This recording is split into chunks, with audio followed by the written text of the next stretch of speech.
தந்தி நேயர்கள் அனைவருக்கும் அன்பு வணக்கங்களை தெரிவித்துக் கொண்டு இந்த டிஜிட்டல் எக்ஸ்க்ளூசிவ் தொகுப்பில் உங்களுடன் இணைவது நான் பார்த்திபன் சின்னசாமி. கடந்த 2 நாட்களாகவே நாடாளுமன்ற இரு அவைகளிலையும் குர்சி பச்சாவ் பட்ஜெட் என்ற ஒரு முழக்கங்கள் தான் கேட்டுக்கொண்டே இருக்கிறது. எதிர்க்கட்சிகள் தொடர்ந்து அமளியில் ஈடுபட்டு வருகிறார்கள். இந்த குர்சி பச்சாவ் பட்ஜெட்னா என்ன, இதனுடைய முழு அர்த்தம், இதனுடைய முழு பின்னணி, இதையெல்லாம் தான் இந்த தொகுப்புல நம்ம தெரிஞ்சுக்க போறோம். குர்சி பச்சாவ் பட்ஜெட் அதாவது நாற்காலியை காப்பாற்றிக் கொள்வதற்கான பட்ஜெட் என்று பொருள். இதை தான் எதிர்க்கட்சிகள் விமர்சனத்திற்கு பயன்படுத்திட்டு வராங்க. அதாவது 240 நாடாளுமன்ற தொகுதிகளை தன்னிடத்தை வைத்திருக்கக்கூடிய பாஜகவின் மத்திய அரசுக்கு உறுதுணையாகவும் பக்க பலமாகவும் இருப்பது பார்த்தோம்னா பிரதானமாக 2 கட்சிகள். ஒன்று பீகாரின் நிதிஷ்குமார் தலைமையில் இருக்கக்கூடிய ஐக்கிய ஜனதா தளம், மற்றொன்று நம்ம பக்கத்தில் இருக்கக்கூடிய ஆந்திர பிரதேசத்தின் சந்திரபாபு நாயுடு தலைமையிலான தெலுங்கு தேசம். இந்த 2 கட்சிகளிடம் மொத்தம் 28 எம்பிக்கள் தான் மத்திய அரசுக்கு உறுதுணையாக இருக்கிறாங்கன்ற பட்சத்தில் இந்த 2 மாநிலங்களுக்கும் விசேஷமான ஒரு கவனிப்பு இருக்கும்னு எல்லாரும் எதிர்பார்த்தாங்க. ஆனா இந்த அளவுக்கு அது விசேஷமா இருக்கும்னு யாரும் நினைச்சு கூட பார்க்கல. அப்படி இந்த பட்ஜெட்ல என்னதான் உங்களுக்கு கொடுக்கப்பட்டிருக்கு, மற்ற மாநிலங்கள் எப்படி ஃபீல் பண்றாங்க, இதெல்லாம் நம்ம இப்போ தெரிஞ்சுக்கலாம். பட்ஜெட் தாக்கல் செய்யப்படுற நாள் அன்னைக்கு ஒவ்வொரு மாநிலத்தில் இருக்கக்கூடிய அந்தந்த மொழி செய்தி சேனலும் என்ன பண்ணுவாங்கன்னா, இந்த மாநிலத்தோட பேரை வச்சு அதுக்கப்புறம் ஒரு டேஷ் மெயின்டைன் பண்ணுவாங்க. எவ்வளவு ஒதுக்கப்படுகிறது இந்த மாநிலத்திற்கு, என்னென்ன சிறப்பு திட்டங்கள் ஒதுக்கப்படுகிறது அப்படின்றதெல்லாம் போடுறதுக்கான ஒரு கேப்பை விட்டுட்டு இந்த அளவுக்கு ஒதுக்கப்படுகிறது அப்படின்னு ஒரு டெம்ப்ளேட்டான ஒரு நியூஸ் எப்பயுமே தயாராக இருக்கும் பட்ஜெட் நாட்களில். இந்த ஆண்டும் அப்படிதான் எல்லாரும் காத்துக்கிட்டு இருந்தோம். ஆனால் பார்த்தீங்கன்னா கடைசி வரைக்கும் தமிழ்நாடுன்ற ஒரு வார்த்தையே வரல. ஸோ எந்தெந்த மாநிலங்களுக்கு இந்த பட்ஜெட்டில் முக்கியத்துவம் கொடுத்ததுன்னு பார்க்கும்போது 2 மாநிலத்தோட பேர் தான் திரும்ப திரும்ப வந்துக்கிட்டே இருந்தது. ஒன்று பீகார், இன்னொன்று ஆந்திர பிரதேசம். முதல்ல நம்ம பக்கத்து தேசம் அக்கட மாநிலம் ஆந்திர பிரதேசத்துக்கு என்னென்ன திட்டங்கள் ஒதுக்கப்பட்டிருக்கின்றன அப்படின்றத பார்த்துடலாம்.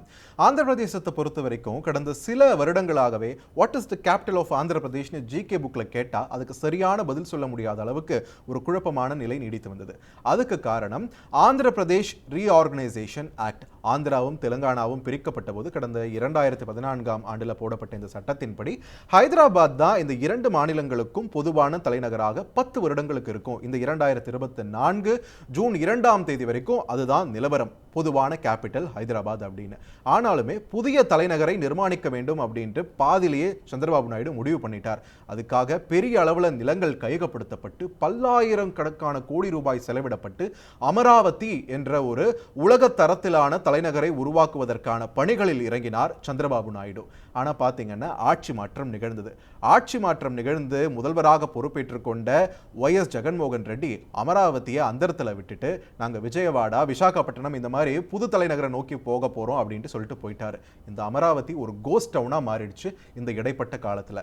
இப்போ மீண்டும் சந்திரபாபு நாயுடு கைக்கு ஆட்சி வந்த உடனே விசாகப்பட்டினமும் கிடையாது, விஜயவாடாவும் கிடையாது, அமராவதி தான் ஆந்திராவின் தலைநகரமாக இருக்கும் அப்படின்ற ஒரு அறிவிப்பை வெளியிட்டு அதற்கான காய்களையும் நகர்த்தி வந்தார். சந்திரபாபு நாயுடு கிட்ட இருக்கக்கூடிய எம்பிக்களை இப்போ மத்திய அரசு சார்ந்திருக்கக்கூடிய நிலையில சந்திரபாபு நாயுடுவோடைய காய் நகர்த்தல்கள் இந்த முறை பலனளித்திருக்கிறது. ஸோ பட்ஜெட்ல என்ன அறிவிப்பு வந்தது?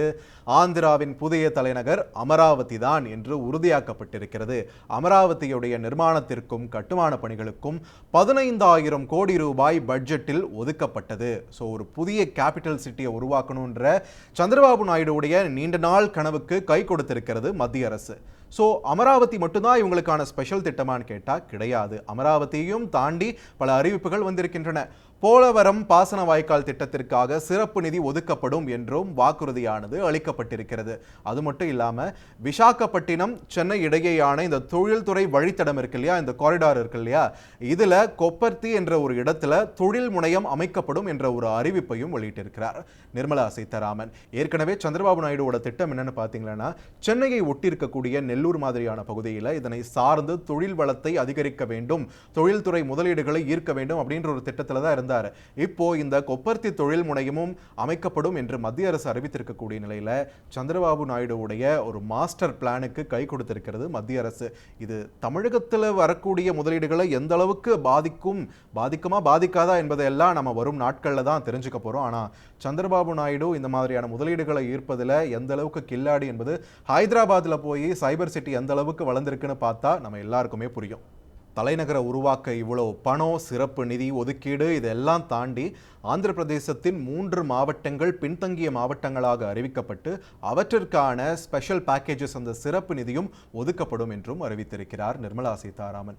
ஸோ ஆந்திர மாநிலத்திற்கு ஒரு மிகப்பெரிய ஜாக்பாட் அடித்திருக்கிறது இந்த 2024-25 பட்ஜெட்டில். ஆந்திராவின் சந்திரபாபு நாயுடு இப்போ மத்திய அரசுக்கு எவ்வளோ இணக்கமோ அதே அளவுக்கு மிக இணக்கமாக இருக்கிறார் பீகாரின் நிதிஷ்குமார். ஸோ பீகாருக்கு இந்த முறை ஆந்திராவுக்கு அடிச்சிருக்கிற ஜாக்பாட் மாதிரி டபுள் ஜாக்பாட் அடிச்சிருக்கு. அவங்களுக்கு என்னென்ன கிடைச்சிருக்குன்னு பார்த்துடலாமா? பீகாரை பொறுத்த வரைக்கும் 26,000 கோடி ரூபாய் மதிப்புள்ள பேக்கேஜ் கிடைச்சிருக்கு அப்படின்ட்டு தான் முதல் கட்டமாக செய்திகளில் பார்த்தோம். ஆனால் முழுமையான தகவல்களை பார்த்தப்போ தான் தெரிஞ்சது பீகாருக்கு அடிச்சிருக்கக்கூடிய இந்த டபுள் ஜாக்பாட்டோட மதிப்பு 26,000 கோடி இல்லை, 58,000 கோடி. இந்த 26,000 கோடி அப்படின்ற பீகார் மாநிலத்தில் விரைவு சாலைகள், நெடுஞ்சாலைகள், அது மட்டும் இல்லாம 2 புதிய மேம்பாலங்கள் கட்டுவதற்கான பணிகளுக்கெல்லாம் மட்டுமே 26,000 கோடி ரூபாய் ஒதுக்கப்பட்டிருக்கிறது. ரோடு போடுறதுக்கு மட்டுமே 26,000 கோடி ரூபாயான்னு வாயை பளந்துட்டாங்க நம்ம நெட்டிசன்ஸ். அதுக்கு இன்னொரு முக்கிய காரணம் என்னன்னா, பீகார்ல இந்த சாலை அமைப்பு பணிகள் ரொம்ப ஃபேமஸ். அந்த அளவுக்கு தரமா இருக்குமான்னு கேக்குறீங்களா? அதுதான் இல்ல. ஒரு மாசத்துல 15 பாலங்கள் இடிஞ்சு விழுந்திருக்கின்றன. ஒரு சிமெண்ட் ரோடு போட்டு விட்டா அடுத்த நாள் பார்க்கும்போது அந்த சிமெண்ட் கலவையை அள்ளிட்டு போயிடுவாங்களாம். இவ்வாறான குற்றச்சாட்டுகள் எல்லாம் முன் வச்சு இன்னும் 26,000 கோடி கொடுத்தீங்களா இன்னும் ஒரு 10 பாலத்தை கட்டி விடலாம், அது 10 மாசத்துல இடிஞ்சு விடும், அதுக்கப்புறம் இன்னொரு பேக்கேஜ் கொடுங்க, இன்னொரு பாலத்தை கட்டட்டும், அதுவும் இடிஞ்சு விடட்டும் என்று கிண்டல் அடித்து வருகின்றனர் நெட்டிசன்கள். சோ பீகார் மாநிலம் இந்த நிதியை எப்படி கையாள போகிறது என்ற ஒரு எதிர்பார்ப்பும் தற்பொழுது எழுந்திருக்கிறது. அது மட்டும் இல்லாம 2,400 மெகாவாட் உற்பத்தி திறன் கொண்ட ஒரு பவர் பிளான்ட் அமைப்பதற்கு 21,400 கோடி ரூபாய் ஸ்பெஷல் பேக்கேஜும் ஒதுக்கப்பட்டிருக்கிறது. இதையும் தாண்டி அந்த மாநிலத்தில் அடிக்கடி ஏற்படக்கூடிய வெள்ள பாதிப்புகளை தடுப்பதற்கான பணிகளை மேற்கொள்வதற்காக கிட்டத்தட்ட 11,000 கோடி ரூபாய் ஒதுக்கப்பட்டிருக்கிறது. ஆக மொத்தம் 58,000 கோடி ரூபாய் ஸ்பெஷல் பேக்கேஜ் பீகாருக்கு மட்டுமே. இது மட்டும் இல்லாம ஆந்திரா மாதிரியே இங்க பீகார்லயும் ஒரு தொழில் முனையம் அமைக்கப்படும் என்று அறிவிக்கப்பட்டிருக்கிறது. கொல்கத்தா அமிர்தசரஸ் இடையேயான அந்த தொழில் வழித்தடத்துல இந்த தொழில் முனையமானது பீகாரின் கயாவில் தான் அமைக்கப்பட இருக்கிறது. இந்த 58,000 கோடி ஸ்பெஷல் பேக்கேஜஸை தாண்டி பீகாருக்கு புதிய விமான நிலையம், புதிய மருத்துவக் கல்லூரி, மருத்துவமனை, அதோட ஒரு ஸ்போர்ட்ஸ் காம்ப்ளெக்ஸ்ன்னு சொல்லிட்டு நிறைய அறிவிப்புகள் இந்த பட்ஜெட்ல பீகாருக்காக அறிவிக்கப்பட்டிருக்கிறது. பீகாருக்கும் ஆந்திர பிரதேசத்திற்கும் இந்த திட்டங்கள்லாம் பூர்வோதயா அப்படின்ற ஒரு பெரிய திட்டத்தின் கீழ் தான் இந்த பட்ஜெட்ஸ் ஆனது ஒதுக்கப்பட்டிருக்கிறதுன்னு சொல்லப்பட்டது. இந்த பூர்வோதயான்றது இந்தியாவின் கிழக்கு பகுதிகளில் கான்சென்ட்ரேட் பண்றதுக்கான ஒரு திட்டம்னு சொல்லப்படுது. இதன் கீழே ஆந்திர பிரதேசம், பீகார், மேற்கு வங்கம், ஒடிஷா, ஜார்க்கண்ட் இந்த மாநிலங்களும் அடங்கும்னு சொல்லப்படுது. சோ இந்த பூர்வோதயா திட்டத்தின் கீழ் அந்த மாநிலங்களுக்கும் அப்ப அறிவிப்பு வெளியாகி இருக்கணும் தானே அப்படின்ற ஒரு கேள்வியும் இங்க எழுது. ஆனா ஸ்பெஷல் அட்டென்ஷனா பீகாருக்கும் ஆந்திர பிரதேசத்திற்கு மட்டும் நீங்க ஒதுக்கி இருக்கீங்கன்னா இதுதான் குர்சி பச்சாவ் பட்ஜெட்னு விமர்சிக்கிறாங்க எதிர்க்கட்சி தலைவர்கள். மெட்ரோ பணி விரிவாக்கம், வெள்ளத்தால் பாதிப்புன்னு தமிழகத்திற்கு ஏதாவது சிறப்பு நிதி ஒதுக்கப்படும் எதிர்பார்த்த நிலையில அது சம்பந்தமா எந்த அறிவிப்பும் வெளியாகல. அதே நேரத்தில் புதுசா வாய்ப்பு கொடுத்த ஒடிஷாக்கு என்ன தர போறாங்க, இருக்கக்கூடிய மொத்த எம்பி சீட்டுகளையும் அள்ளி தந்த மத்திய பிரதேசத்துக்கு என்ன தர போறாங்கன்னு காத்துக்கிட்டு இருந்தாங்க. ஒரு சீட் கூட தராத தமிழகத்திற்கு என்ன நிலைமையோ அதுதான் அவங்களுக்குன்னு சொல்லிடுன்னு சொல்ற மாதிரி அந்த மாநிலத்துடைய பெயர்களும் இந்த பட்ஜெட் உரையில் இடம்பெறவில்லை. அவங்களுக்கும் எந்த ஸ்பெஷல் பேக்கேஜஸும் கிடைக்கல அப்படின்றது தான் அந்த மாநிலத்தை சேர்ந்த பாஜகவின் ஆதரவாளர்களிடையே ஒரு மாதிரி உக்கிரமான ஒரு சூழ்நிலையை உருவாக்குனதை நம்மளால பார்க்க முடிஞ்சது சமூக ஊடகங்களில். அப்போ ஆந்திரா, பீகார் தாண்டி வர எந்த மாநிலத்திற்கும் எதுவுமே அறிவிக்கல அப்படின்னு கேட்டீங்களா, பொதுவான திட்டங்கள் அனைத்து மாநிலங்களுக்குமே பயனளிக்கக்கூடிய திட்டங்கள் அறிவிக்கப்பட்டதான் செய்திருக்கிறது. அது காமனான ஒரு திட்டமாக தான் பார்க்கணும். ஆனால் ஸ்பெஷல் திட்டங்கள் அப்படின்ட்டு வரும்போது ஏற்கனவே சிறப்பு அந்தஸ்து கேட்டுக்கொண்டிருந்த அந்த 2 மாநிலங்களுக்கும் சிறப்பு நிதி ஒதுக்கீடுன்ற பேரில் இவ்வளவு ஃபோக்கஸ் ஏன் கொடுக்கணும் அப்படின்னும் போது இது நாற்காலியை காப்பாற்றிக் கொள்வதற்கான ஒரு நகர்வாகத்தான் பார்க்க முடியும் என்ற ஒரு கருத்தை வலுவாக முன்வைக்கின்றனர் அரசியல் விமர்சகர்கள்.